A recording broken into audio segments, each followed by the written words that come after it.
Okay, so we are now beginning Rosh chapter 21, and there's a couple of different things that he talks about. The first one having to do with disjunctive clauses introduced by a vav and then a non-verb. This is Rosh 21.1. Okay, so I want you to take a look at this handout here. I'm going to use this handout to describe at least the first part of chapter 21. Almost every Hebrew clause in a text begins with a vav. And you wouldn't have noticed that because you don't open up the Hebrew Bible at this stage in your Hebrew studies and just start reading it. But you might be surprised by this. Almost every Hebrew clause in a text begins with a vav. It's sort of like how almost every sentence in English ends with a period, right? We end almost every sentence with a period when we're writing. And Hebrew begins almost every clause with a vav. It seems like the vav at the beginning of a clause is introducing a clause boundary or marking something out as the onset or beginning of a new clause. So let's take a look at Jonah. Jonah is a great book. Love to study this book, and it's going to illustrate exactly what I'm trying to point out to you here. Take a look at these first couple verses of Jonah here. Okay, so in verse 1, it begins with Vayhi devar Adonai el Yonah. The word of God came to Jonah. Notice that we have here a verb with a vav attached to it at the very beginning, don't we? So Vayhi. And then we have what Yahweh says, Kum ukara, arise, go to Nineveh and cry out against it. And so, Vayakum Yonah, and Jonah rose up. Vayered Yafo, and he went down to Joppa. Vayimtza Oniyah, and he found a ship. Vayitain Sacharah, and he paid its fare. Vayered Bah, and he went down in it to go to Tarshish. And Va'adonai Hatil, and Yahweh hurled a great wind on the sea. Vayhi Sa'ar, and there was a great storm on the sea. V'ha'oniyah Chishava, and the ship was about to break up. Okay? So I've laid out every clause in lines, successive lines here. How many of the clauses that you see, how many of them begin with a vav? How many begin with a vav? All of them except one, right? Which one didn't? It was this one here, the second line. But this is the beginning of direct speech. And what does it start with? If you look at the English gloss here, it's the word arise. And you know what that is? That's an imperative. And if you remember, I mentioned in a previous discussion that volitional verb forms tend to occur where? In first position in the sentence, frequently without a vav connected to them, okay? And that's the case here. But notice everything else, vav, vav, vav, vav, vav, all the way along this right margin. Vavs start clauses in Hebrew, okay? So did you notice that only verse 2a did not begin with the vav? Incidentally, it begins a quotation, and therefore it does not move the event storyline forward. If you go back to this is indented because it's actually direct speech. It's what's inside the dialogue, okay? But the actual events historically are these other forms that begin with the vav and the verb, okay? Now, in historical narrative in biblical Hebrew, the structural backbone, as it were, that moves the narrative along are the verbs that report a sequence of events using WCI forms, also called Vayiktal forms. At times, however, the author needs to stop walking you through the sequence of events and instead needs to show you around before getting back to the event line. Some refer to these breaks in the narrative as offline material. compared to mainline material. So John did this, and John did that, and John did the next thing. That's mainline material or event line material. It's what the narrative is trying to get you to, okay? You're watching the plot unfold. Offline material is when the author pauses and shows you the setting a little bit more, points your attention to something that you need to see before he continues to tell the events of the story or narrative. To accomplish this, the author commonly introduces the narrative break with a disjunctive vav. At least that is how Ross describes it in chapter 21. Historical narrative sequences will chain together clauses beginning with WCI or Vayiktal forms, that is, vav, plus a finite verb form that is prefixed with one of those nutty prefixes. Just to clarify what I mean here, when I say a finite verb form, okay, finite verbs, these are marked for person, gender, number. All three. Okay? So most of our verb forms that we've met are finite. WCIs and WCPs have person, gender, number marking. Perfects and imperfects have person, gender, number marking. All the volitional forms have person, gender, number marking. Which verb form have we met does not have person, gender, number marking? Do you remember? The participle only has gender and number, right? So it's not a finite verb. All the other ones are finite. We're going to get to chapter 22 in the next chapter. We're going to learn infinitives. Infinitives have an in prefix. In means not finitive, right? Infinitive, not finite. That's going to be another non-finite verb form that we're going to learn, okay? So, but all the other forms we've learned are finite verb forms. So, to go back to the paragraph here, historical narrative sequences will chain together clauses beginning with WCI or Vayiktal forms, vav plus a finite verb form, which is prefixed. That's historical, past time. Future sequences will chain together clauses beginning with WCP or Vocatal forms, vav plus a finite verb form that is suffixed. But when we come to breaks in the sequence, we will have in clause initial position vav plus a non-verb. Okay? What's a non-verb? Well, anything not a verb. A noun, a pronoun, a negator like lo. Okay? Or more rarely, we could have vav plus a non-finite verb like a participle or an infinitive. Whatever the case, when we have a vav attached to a non-verb or a non-finite verb at the beginning of a clause, that is going to signal a kind of break in the narrative action or the sequencing, okay? And Ross gives us basically 4 different kinds of disjunctive clauses that break up the sequence. I want to walk through them with you on this handout. Okay. The first kind of disjunctive clause is what Ross describes as a circumstantial clause. So we could have circumstantial clauses introduced with or by a disjunctive vav. Okay?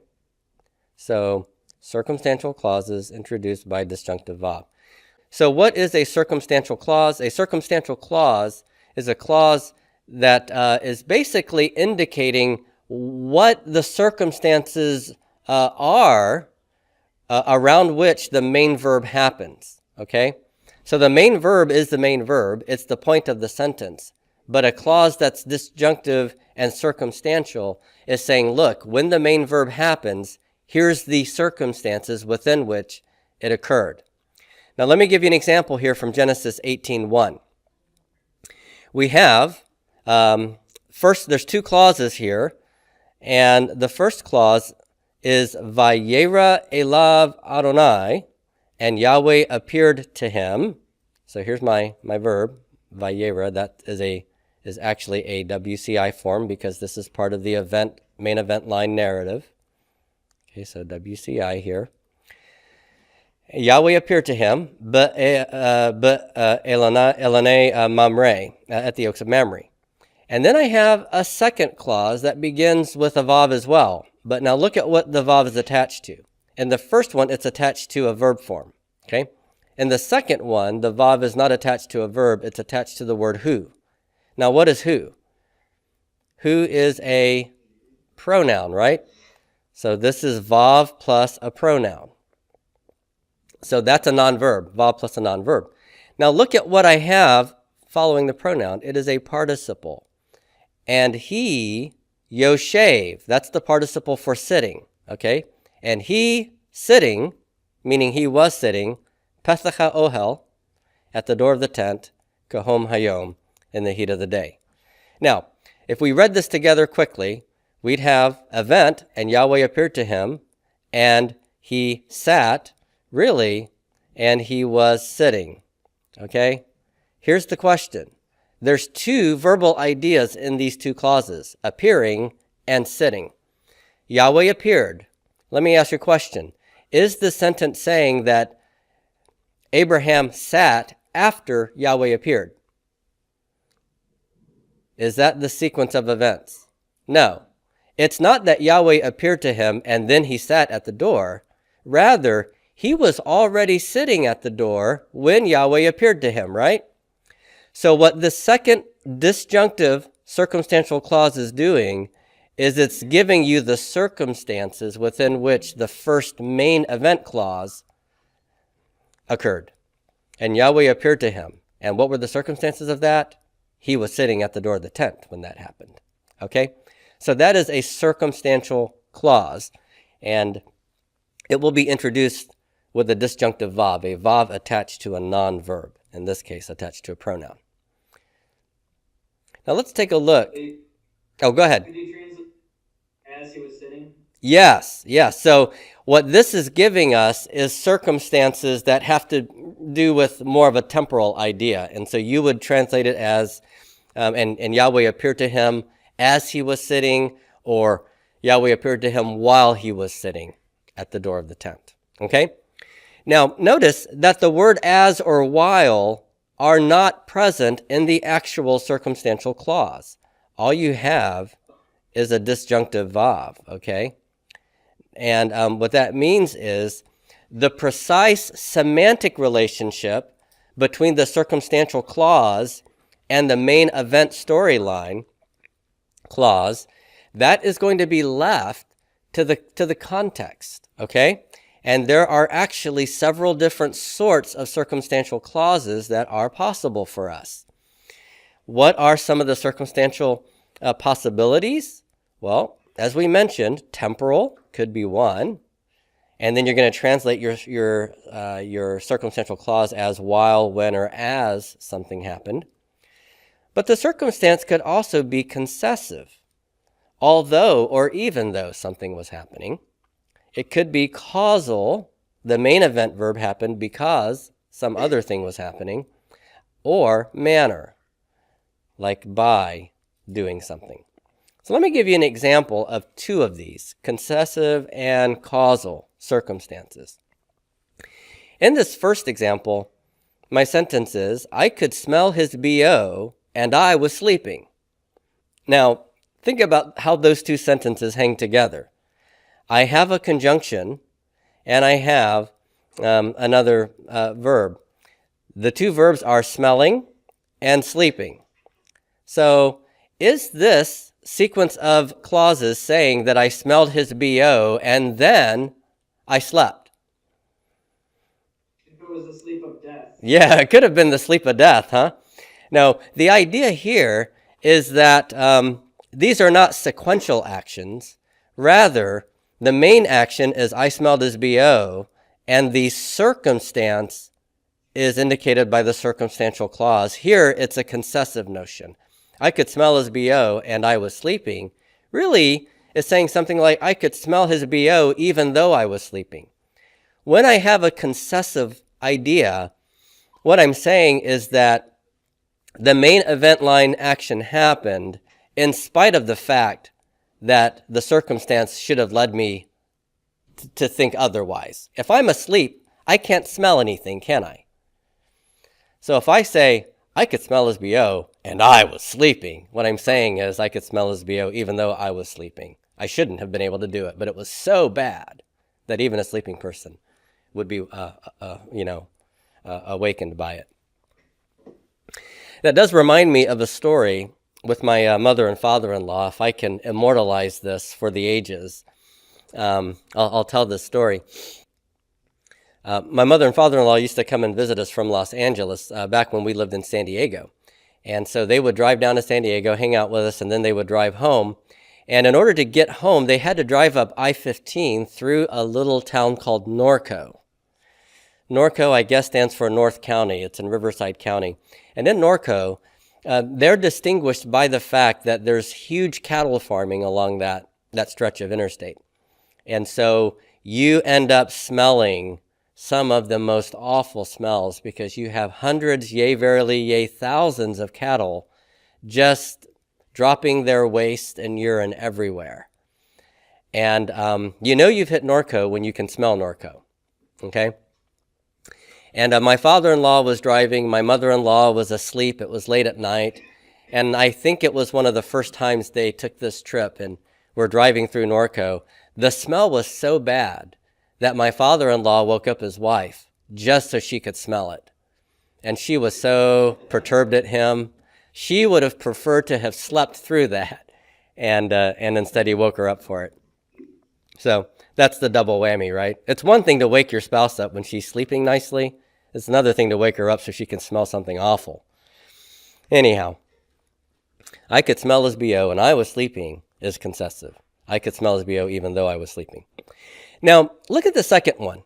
Here, with both of these concessive clauses, I'm using and here because I want you to see that even in English, and means and. It's the semantics of the rest of the sentence, and the semantics of the rest of the sentence will tell you how to understand the circumstance, right? John overcame the odds, and God was with him, okay? This is not saying that overcoming came first, and then God being with him came second, okay? This is the second action is not the next event in the storyline. Rather, it's the circumstance that relates to the first verb, okay? What is the circumstantial semantics here? It's causal, in my opinion. After I'm the one who made up the sentence, that's what I intended. John overcame the odds, and God was with him. This is giving me circumstantial information that's causal. The reason that John overcame the odds was God being with him, okay? So John overcame the odds, and God was with him means John overcame the odds because God was with him. So when you add the concessive or the causal notion, realize you're not doing it because there's a concessive or a causal particle in the Hebrew language. It's because you understand the semantics of how these sentences hang together. All right. No questions. In case you're wondering, my in-laws are still married. Okay.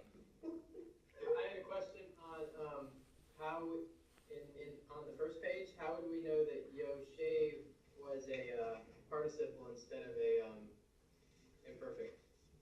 Oh, yes, that's a good question. Well, one of the reasons you know that is because you've learned the verb yashav, to sit, dwell, or inhabit, right? And you'll notice that this root 1 yod is visible in yoshev, and the vowel, the shin is root 2, it's visible here, and the bet, of course, and this has a holum. That holum is really hard to see. But do you see the holum now? Right. If I'd have to have a yod before. Well, we're gonna learn how to do these sorts of imperfects with verbs that have what we call weak root letters. And yod is a weak root letter, and so when we get to the imperfect of yashav, it will show some irregular peculiarities. But it's the holum sere pattern that should tell you that yod is root 1 and that this is a calactive participle. Like pokad, yoshev, okay? He sitting, or he was sitting. So thank you, that's a good question. All right, let's continue on. The second type of disjunctive clause that could be introduced by a vav plus a non-verb are what are called parenthetic clauses. Parenthetic clauses. Such clauses do not continue the main line or the main storyline, but they provide background or parenthetical information that's important for the reader so that the reader can process what's happened or what will happen in the mainline narrative. So if you take a look at Genesis 13:7 in the example here, it says this, and I'm going to I'll highlight the verb, and then I'm going to highlight the non-verbs. Okay, so these are the beginnings of two clauses that are to be read together, but one is parenthetical. Vayhi riv bein ro'eh miknei Avram uvein ro'eh miknei Lot. And there was strife. Okay, that's what Vayhi riv means. There was strife. This is the mainline action. This is furthering the narrative. Okay, this is furthering the plot. You know, plots always involve conflict, right? There's always some conflict that thickens the plot. So there was strife. That was the event line thing that happened. And this next clause is not the next thing that happened. Rather, it's providing parenthetical information, and it begins with vav attached to a noun. The noun is Canaanites.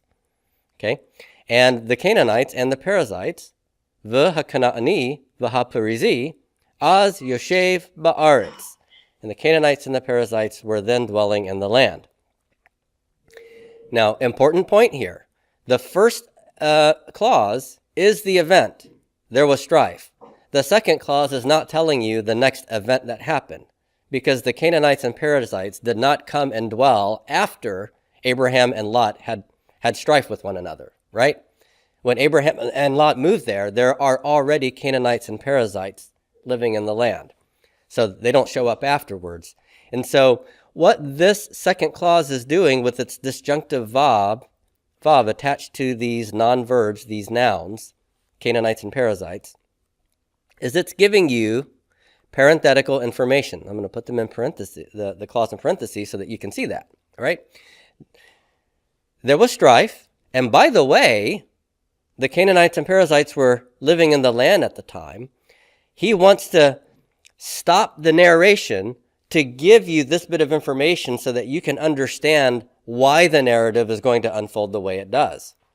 It's because, you know, they are hemmed in by people groups around them, and there's not enough room, and they're going to have to spread out and go somewhere else, and Lot's going to end up moving towards Sodom, right?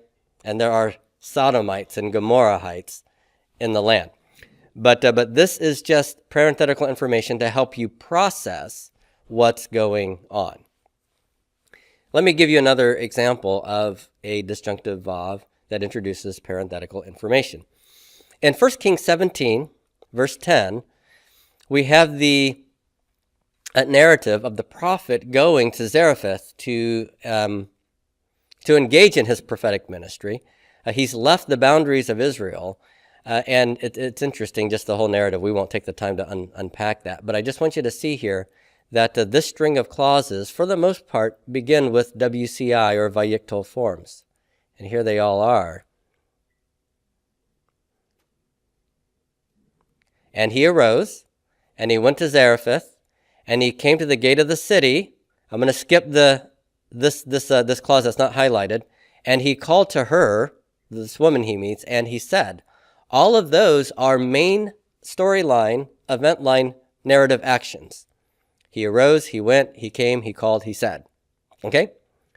This clause in the middle that begins with the disjunctive vav is not the next thing that happened in the event line. Rather, it is telling you some parenthetical information in order to process what he is doing. And behold, Sham Isha, there a woman was, okay? And she happened to be a widow gathering sticks, okay? She did not gather sticks after he came to the gate. Rather, she already was doing that, and he is stopping the narrative here to give you some parenthetical information about her before he tells you about the conversation they had together. Okay? So that's a break in the action. All right. Number 3. The third kind of disjunctive vav are initial clauses that can be introduced by a disjunctive vav. That is to say, clauses that initiate a new scene or a new section in a narrative or a discourse. These can begin with a disjunctive vav. This happens several times in the early chapters of the book of Genesis. So in Genesis 3, we're introduced to a new scene. Remember Genesis 1, this vast cosmic creation account. Genesis 2, we zero in on the garden situation and the creation of Adam and Chava, Adam and Eve. And then now that everything is in place, a new scene begins in Genesis chapter 3. And notice that it begins with a vav attached to a noun, a non-verb, ha-nachash, which means the serpent. V'ha-nachash haya-arum. Now the serpent was more crafty than any beast of the field. And he said, now notice here that once I introduce my new scene with this disjunctive vav and the perfect of haya, as I begin to narrate the sequence of events following, it continues with what? WCI forms. Okay, and there we have our first WCI. Vayomer el ha'ish, and he said to the woman, so forth and so on. Okay, so new scene initiated with a disjunctive vav to basically signal that there's a break from one scene to the next scene. Okay, well, what happens in Genesis 3? Well, we have the temptation and the eating of the forbidden fruit, and then the curses and the driving out from the garden. Chapter 4 begins then with a new scene, the childbearing of this fallen couple. And notice that that new scene is also initiated with a disjunctive vav. V'ha-adam, vav plus a non-verb. Here the non-verb is ha-adam, the man. Okay? Now the man, yada et chava ishto, knew. There's the cow perfect of yada, to know. The man knew his wife Eve. And then, so that's a perfect. And following up the perfect will be furthering the storyline, what? A series of WCIs. Vatahar, and she conceived. Vatelid, and she gave birth. Vatomer, and she said. Okay? All right. The last type of disjunctive vav clause that we can typically see is where we have a clause that is contrastive with something that goes before it, or negative, a negative clause. In other words, a negative clause does not further the storyline, it tells you what didn't happen. Okay, so look at Psalm 1:6. Here's an example of a contrastive clause. I have ki, because Yodea Adonai Derek Tzadikim. For Yahweh knows the way of the righteous, V'derek Rishaim Toved. Here's my disjunctive clause. It begins with a vav attached to a non-verb that's a noun, derek, which is way, but the way of the wicked will perish. Okay? God knows the way of the righteous. By contrast, the way of the wicked will perish. I will see contrastive clauses frequently introduced by a disjunctive vav, a vav attached to a non-verb. Okay? So that's disjunctive vavs and disjunctive clauses.